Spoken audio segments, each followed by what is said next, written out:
So, dear friends, last week was the Basler Fasnacht, a sort of non-Fasnacht or imaginary Fasnacht. There was a lot to see and to hear and to smell in the whole city and also in our church. Small and fine things, many delightful and fascinating ideas were realized and the most beautiful weather. I saw a glow in the faces here and there. This glow of happiness is what I am talking about in the beginning of this week. We all know it in ourselves or in others. When a little bliss spread through you, when words fail you, the heart jumps a little. When the sun rises in a face. I see it from time to time, not often, but still.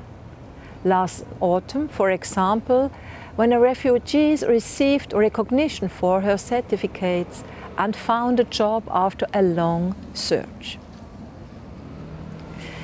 Yesterday, an amusing and touching story was read in the churches about this glow. It is somewhat pompously called the Transfiguration of Jesus, but what does it mean? I will read some verses of the story. After 6 days, Jesus took Peter, James and John with him and led them up a high mountain where they were all alone. There he was transfigured before them. His clothes became dazzling white, whiter than anyone in the world could bleach them. And there appeared before them Eliah and Moses, who were talking with Jesus.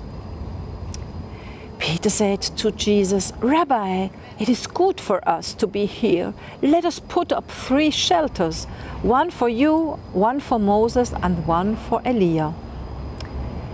He did not know what to say. They were so frightened.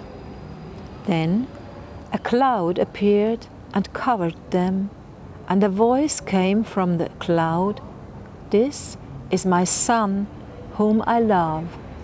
Listen to him."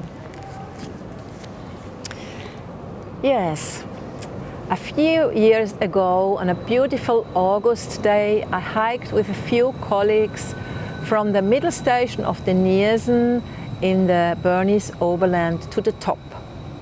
When we were at the top, we actually glowed with happiness and pride.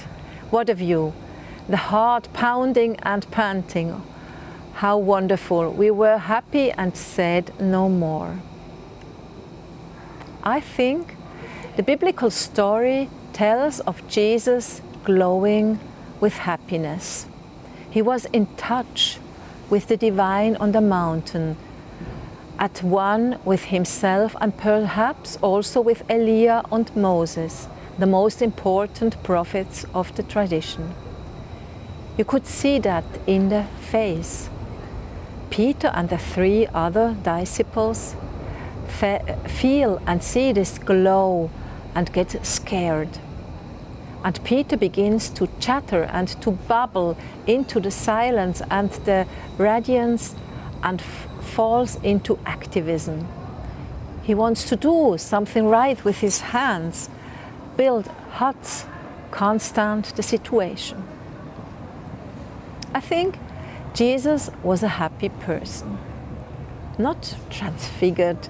That sounds serene. I think he was someone who was always glowing with happiness and made other people glow. Happiness bubbled out of his hands and his mouth. Until today, let us look around us. Happiness is there. Let us pass it on this first week of spring. Wherever you are blessed. Be a blessing.